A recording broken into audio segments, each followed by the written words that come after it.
जी नहीं पाएंगे। हाँ सुनो, ऐसा नहीं कह रहा हूं कि वहां जाके राजा की तरह जिएंगे, और हमसे जानवरों जैसा बर्ताव करने वाले के नीचे दबे रहने से अच्छा है कि हम उस हकीकत को बदलने के लिए अपनी जान दे दें। जय शिवराय, जय संविधान साथियों, मैं राकेश और आप देख रहे हैं हमारा यूट्यूब चैनल। जैसा कि आप जानते हैं, हम खबर वो दिखाते हैं जो बहुजन समाज के लिए बहुत ही जरूरी है। हमने पिछली बार जो वीडियो बनाया था उसमें थंगलान मूवी के बारे में हमने काफी सारी जानकारी देने की कोशिश की थी कि किस तरह से नागपुर में कई जगह पर जो है इस मूवी को लगाया गया, लेकिन उसके पोस्टर नहीं लगाए गए, वो उसको छुपाने की कोशिश की गई। इस तरह का वीडियो हमने बना के सोशल मीडिया पर डाला और उसका जो रिस्पांस है आप दर्शकों के द्वारा बहुत ही अच्छा आया है। ऐसा लगता है इस देश भर में थंगलान मूवी के लगने के साथ ही एक खलबली मच चुकी है। पूरे देश भर में लोग जानना चाहते हैं कि इस मूवी में ऐसा क्या है कि इस मूवी को पूरे देश भर में बहुत सारे थिएटर में स्क्रीन नहीं मिल रहे, कहीं उसे दिखाया नहीं जा रहा है। लोगों की जो उत्सुकता है इस ओर बहुत ज्यादा बढ़ रही है और इसी वजह से आज हम जो है इस मूवी का कुछ पैमाने पर विश्लेषण करना चाहते हैं, कुछ उसके बारे में हम आपको जानकारी देना चाहते हैं। तो कुल मिलाकर ये जो फिल्म है, इस फिल्म की जब स्टोरी शुरू होती है तो इस शुरुआत में ही एक शब्द का इस्तेमाल किया गया है, वो है मूल निवासी। अब ये मूल निवासी शब्द जो है अक्सर देखा जाता है कि जो बामसेब के जो लोग हैं, जो कार्यकर्ता है या जो पदाधिकारी है, वो आपस में जब अभिवादन करते हैं तो वो एक दूसरे को जय मूल निवासी इस शब्द से अभिवादन करते हैं। और यही शब्द जो है इस फिल्म में भी शुरुआत में ही दिखाया गया है। तो कहीं ना कहीं भारत का जो इतिहास है इस मूल निवासी शब्द से जुड़ा है और इस शब्द का इस्तेमाल जो है वो बामसेब के जो लोग हैं वो करते हुए नजर आते हैं। आगे जब हम चलते हैं तो इस फिल्म में काफी सारे जो दृश्य है उसमें सिंबल इस तरह से इस्तेमाल किए गए हैं कि एक नायक के घर के सामने महिला आती है, उसके हाथ के ऊपर में पीपल की पत्ती गुदाई हुई होती है और आप जानते हैं कि पीपल की पत्ती जो है वो कहीं ना कहीं बुद्ध के साथ में जुड़ी हुई है। जब नायक अपने बच्चों को कहानी सुनाता रहा है तो कहानी सुनाते समय वो एक हाथी वाले पहाड़ की बात करता है और एक बड़ा पहाड़ भी उसमें दिखाया गया है जिसका जो आकार है वो हाथी जैसा होता है। और हाथी यह जो प्राणी है ये भी बुद्ध के साथ में जुड़ा हुआ प्राणी है। तो इस तरह से जो सिंबल है वो कहीं ना कहीं बुद्ध की ओर इशारा करते हैं। पूरे फिल्म में एक ही बुद्ध की मूर्ति दिखाई गई है, लेकिन बुद्ध से जुड़े हुए काफी सारी चीजें इसमें आपको देखने के लिए मिलेगी। कहानी के बीच में जब ब्राह्मण कहता है कि ये जो सारी जमीन है ये राजा की है, तो थंगलान के जो परदादा होते हैं वो ये कहते हैं कि ये जो जमीन है ये सारी जमीन माया की है। तो कहीं ना कहीं जो बुद्ध की माता है महामाया, उसका भी नाम इस फिल्म में दिखाई पड़ता है। और फिर जब हम इस फिल्म के एंडिंग में जब आते हैं तो अंत में भी वहां तथागत बुद्ध का एक चरित्र वहां पर में दिखाया गया है। भगवान बुद्ध जैसा एक व्यक्ति वहां पर में दिखाया गया है और वो कहता है कि अगर आपको खुश रहना है तो आपको इस लोभ से दूर रहना पड़ेगा। तो यही जो पूरे फिल्म का अगर सार हम समझे तो ऐसा लगता है कि इस फिल्म में जो सोना है, फिल्म तो वैसे ये सोने की खुदाई पर बनी है, सोना खोदा जाता है और कुछ लोग, कुछ राजा लोग और फिर बाद में जब अंग्रेज भारत में आते हैं वो भी सोने के पीछे ही पड़े रहते हैं। लेकिन भारत का जो असली सोना है वो कहीं ना कहीं बुद्ध की विचारधारा को बताने की कोशिश इस फिल्म में की गई है। अब हम कुछ डायलॉग पर आते हैं। तो शुरुआत में जब ब्राह्मण राजा को कहता है कि इस शैतान मुनि की गर्दन को आप काटकर दूर फेंक दीजिए तो ये जो सारा सोना है वो हमारा हो जाएगा। तो वो ये नहीं कहता कि ये जो सोना है राजा जी ये आपका होगा, वो कहता है ये सारा सोना हमारा हो जाएगा। इसका मतलब वो कहीं ना कहीं बुद्ध को खत्म करके भारत की जो संपदा है उसको खुद के पास लाने या खुद का हक अधिकार बनाने के लिए उस राजा को वो प्रोत्साहित करता है कि वो बुद्ध की मूर्ति को खंडित कर दे। ब्राह्मण कहता है कि इस शैतान मुनि का सर काट दो, और किसे कहता है? राजा को कहता है।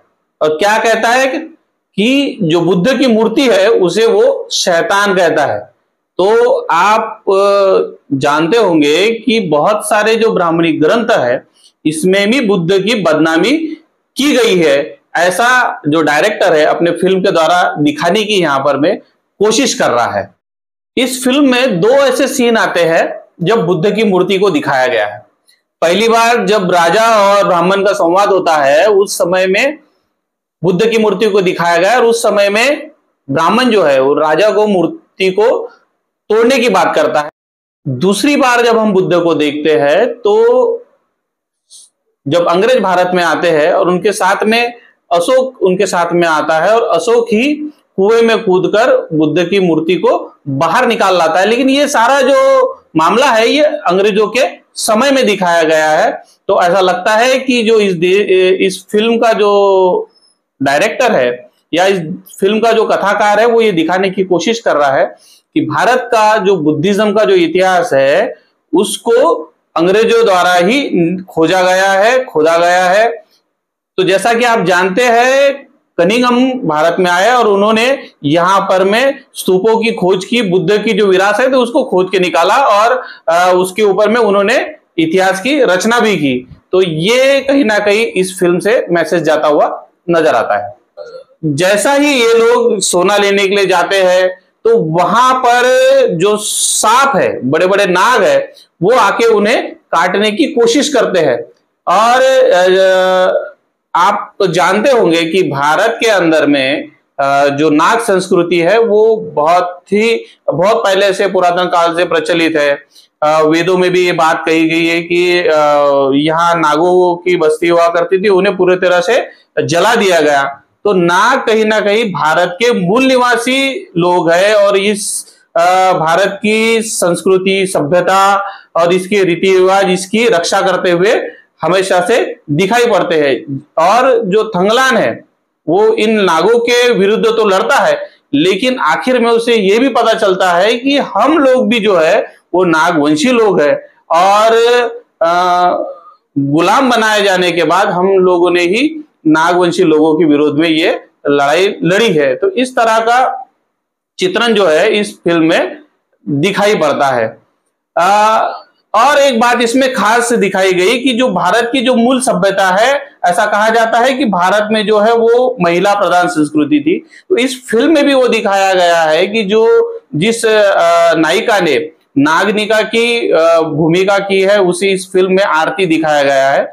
और ये जो आरती है ये महिला है, और महिला होते हुए भी वो इस पूरी फिल्म में नागों का नेतृत्व करते दिखाई देती है, उस समय के मूल निवासियों का नेतृत्व करते दिखाई देती है। तो इससे ये संदेश जाता है पूरे देश भर में कि भारत में जो है वो महिला प्रधान संस्कृति थी। बाद में ही उनका ब्राह्मणीकरण करके या उन्हें मानसिक गुलाम बनाकर इस देश में गुलाम बनाने की कोशिश की गई है। यह भी संदेश इस पिक्चर से आता हुआ नजर आता है। एक बात और इस फिल्म में खास तौर पर मैं आपको बताना चाहूंगा कि जब ब्राह्मण ये कहता है कि नीची जात वाले इसकी जबान तो देखो, तो थंगलान के जो परदादा है वो एक बात कहते हैं और वो ये कहते हैं कि आपको जो समृद्धि इस देश में मिली है वो इस देश के इतिहास को गढ़ाकर मिली है। तो मुझे ऐसा लगता है कि इस फिल्म का जो डायरेक्टर है और इस फिल्म का जो कथाकार है वो यह बताना चाहता है कि जो ब्राह्मणवादी है या फिर उस पिक्चर में जो ब्राह्मण है उसको वो ये कहना चाहता है कि अगर आपने इस देश में अगर संपदा कमाई है, इस देश में आपको मान सम्मान अगर मिला है, तो इसके पीछे कहीं ना कहीं आपने इस देश का जो असली इतिहास है उसको खत्म करने का, उसको गड़ाने का ये काम भी आप लोगों ने किया है। और इसी वजह से इस देश का जो मूल निवासी है वो अपने ही लोगों से टूटकर, अपने ही लोगों के विरुद्ध में लड़कर आपका गुलाम बन चुका है और गुलामी का जीवन गुजार रहा है। तो इस तरह से इस फिल्म में जो है भारत के सच्चे इतिहास को दिखाने की पा रंजीत जी ने कोशिश की है। और आप लोग इस फिल्म से क्या संदेश लेना चाहते हैं ये तो आप लोग इस फिल्म को देखने के बाद ही आपको पता चलेगा। और भी इसमें काफी सारे जो चीजें हैं, जैसे कि एक जगह दिखाया जाता है कि जो थंगलान है वो काफी समय तक अंग्रेजों के सानिध्य में रहता है और सानिध्य में रहने के बाद में वो उनकी कुछ जबान भी सीख पाता है। उसके वजह से वो अपने लोगों को, जो अंग्रेज उनको जो बात बताता है कि मैं आप लोगों द्वारा जो सोना निकाला जाएगा उसमें से कुछ हिस्सा मैं आपको दूंगा, आप मेरे लिए काम करो। लेकिन उनके साथ में जो व्यक्ति खड़ा होता है वो ये बताता है कि आप लोग मेरे गुलाम हो। लेकिन जो थंगलान है वो उनके साथ में रहते हुए आया था, इस वजह से उसको ये बात को समझ पाता है। इसका मतलब उसने वो शिक्षा ग्रहण की होती है कि ये जो अंग्रेज व्यक्ति है ये क्या कह रहा है और वो अपने लोगों को सही सही जानकारी दे पाता है। इसका मतलब इससे यह जाहिर होता है कि जो बाबा साहब ने कहा था जो शिक्षा है वो शेरनी का दूध है और जो पिएगा वो अपने लोगों को सही सही जानकारी दे पाएगा। इसमें एक बात बड़ी खास है, जो सम्राट अशोक जिन्होंने इस देश में 84,000 स्तूप बनाए उनका भी जिक्र इस पिक्चर में आता है। लेकिन यहां पर में जो अशोक है वो थंगलान का बेटा होता है। लेकिन जब अंग्रेज यहां आते हैं और अंग्रेजों के साथ में जब वो सोना खुदाई के लिए जाता है तो उस समय में अशोक को ही वहां पर में बुद्ध की कटी हुई मूर्ति का सिर प्राप्त होता है और उसी के हाथों उस मूर्ति को जोड़ा जाता है, उसी के हाथों उस मूर्ति को खड़ा किया जाता है। तो यहाँ पर में जो डायरेक्टर है या इस देश का जो कहानीकार है वो दिखाने की कोशिश कर रहा है कि भारत में सम्राट अशोक ने ही 84,000 स्तूप बनाए, बुद्ध की विरासत को बचा के रखा, संग्रहित करके रखा। और आज भी हम पूरे देश भर में जब खुदाई करते हैं तो हमें ऐसा पता चलता है कि इस देश में जो इतिहास है वो कहीं ना कहीं बुद्ध का ही इतिहास गाड़ा गया है। तो ये बात तो जो है वो थंगलान के जो पूर्वज है वो भी इस फिल्म में करते हुए नजर आते हैं। तो ये सारी बातें इस फिल्म में बहुत ही अच्छी तरीके से दिखाई गई है। बुद्ध से जुड़े सारे सिंबल इस पिक्चर में दिए गए हैं।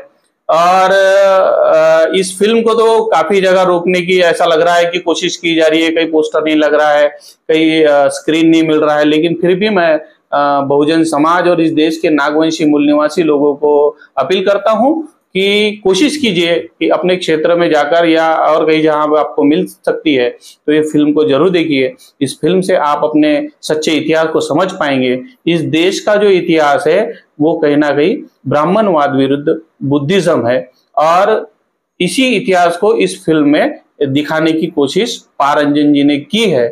और ये जो तथ्य मैंने आप लोगों को बताया है, इन सारे तथ्यों के साथ में आप इन पिक्चर को मिला के देखने की कोशिश करेंगे तो आपको इस फिल्म का जो सार है बिल्कुल समझ में आएगा। तो इसी के साथ हम यहाँ पर रुकते हैं। धन्यवाद।